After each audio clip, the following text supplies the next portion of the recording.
Hi friends, welcome to Tamil video tutorial. இந்த video tutorialல நாம layers பத்தி பார்க்க போறோம். லேயர்ஸ்னா என்ன, அதை எப்படி ஹேண்டில் பண்றது அப்படிங்கிறத ப்ராக்டிக்கலாகவே பார்ப்போம்.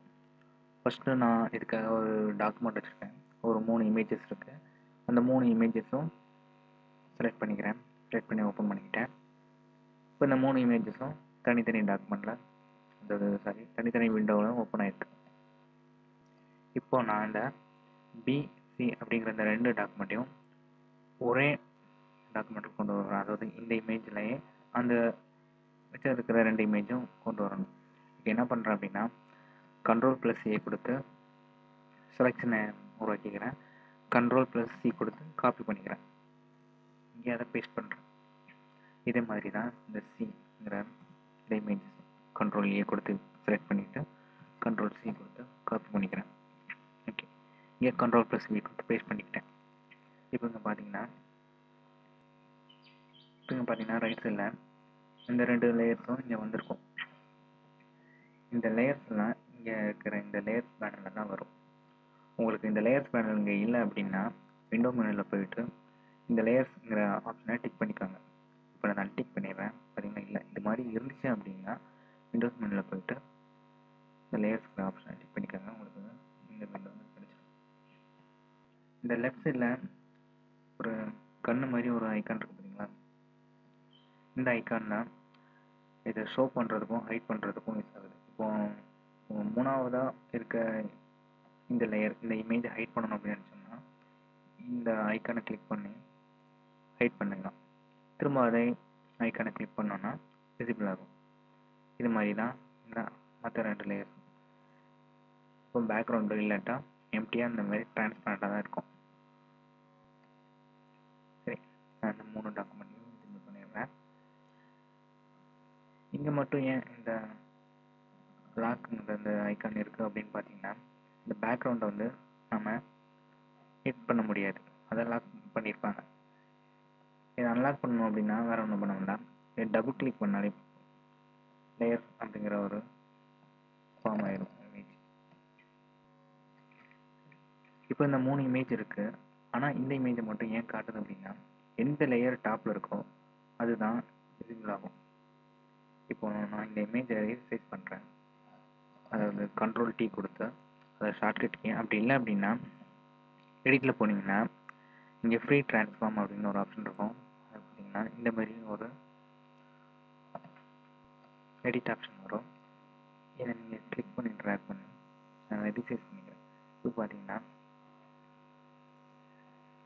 இந்த லேயர் நெக்ஸ்ட் இந்த லேயருக்கு அடுத்து இருக்கிற லேயர் வந்து விசிபிள் ஆகுது.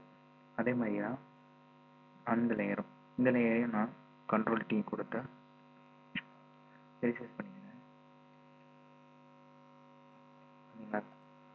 இப்போ 3 லேயருமே விசிபிள் ஆகுது. காரணம் என்ன அப்படின்னா, இந்த ஸ்பேஸ் வந்து எம்டியாக இருக்குது, அதாவது டிரான்ஸ்பரண்டாக இருக்கும். அதனால தான் அதுக்கு பின்னாடி உள்ள, அதாவது இதுக்கு கீழே இருக்கிற அந்த இமேஜ் வந்து நம்மளுக்கு காட்டுது. இப்போ பார்த்தீங்கன்னா இந்த இமேஜ் வந்து ஃபுல்லாக கவராக இருக்குது. அதாவது இந்த மாதிரி எந்த எம்டி ஸ்பேஸும் இல்லை. நான் இதை கிளிக் பண்ணி ட்ராக் பண்ணி கொஞ்சம் மேலே கொண்டு போகிறேன். அதாவது இந்த லேயரை மூவ் பண்ணுறேன் பார்த்தீங்களா, அந்த லேயரை இது கவர் பண்ணிடுச்சு. இப்போ நான் அது டாப் கொண்டு வந்தோம் அப்படின்னா அந்த 2 லேயருமே நமக்கு தெரியாது, ஏன்னா இது ஃபுல்லாக கவர் பண்ணிடும். நான் இதை மறுபடியும் கீழே கொண்டு போயிடுறேன். சரி, நான் இப்போ இந்த மூவ் டூலை செலக்ட் பண்ணியிருக்கேன். அதாவது இப்போ செலக்ட் பண்ணியிருக்கிற லேயர் வந்து லேயர் 0, அதாவது இந்த இமேஜ். ஆனால் இப்போ நான் கிளிக் பண்ணி ட்ராக் பண்ணோம் அப்படின்னா அந்த இமேஜ் மட்டும் மூவ் ஆகும். இப்போ நான் இந்த இமேஜை கிளிக் பண்ணி ட்ராக் பண்ணுறேன், ஆனால் ஆகலை. ஏன்னா இது மட்டும்தான் ஆகுது. காரணம் என்னென்னா இந்த இமேஜை மட்டும் தான் செலக்ட் பண்ணியிருக்கேன், அதாவது இந்த லேயரை செலக்ட் பண்ணியிருக்கேன்.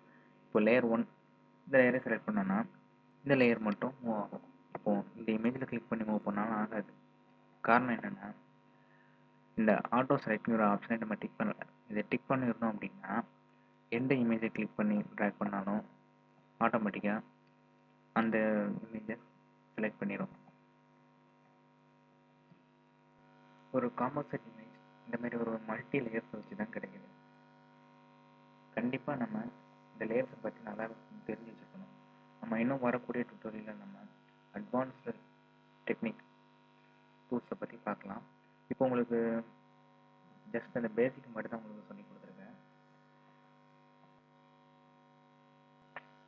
இப்போ நம்ம ஒரு நியூ எம்டி லேயரை க்ரியேட் பண்ணணும் அப்படின்னு நினச்சோன்னா, இந்த ரைட் சைடில் சின்னதாக ஒரு ஐக்கான் இருக்குது பார்த்தீங்களா? ரைட் சைட்லேருந்து ரெண்டாவது கிரியேட் நியூ லேயர் அப்படிங்கிற ஒரு மெசேஜ் கூட அப்பியர் ஆகுது. இதை கிளிக் பண்ணோம் அப்படின்னா ஒரு எம்டி லேயர் கிரியேட் ஆகும். இந்த லேயரில் நம்ம என்ன வேணாலும் பண்ணலாம். எக்ஸாம்பிளுக்கு சும்மா ஜஸ்ட் பெயிண்ட் பண்ணுறேன்.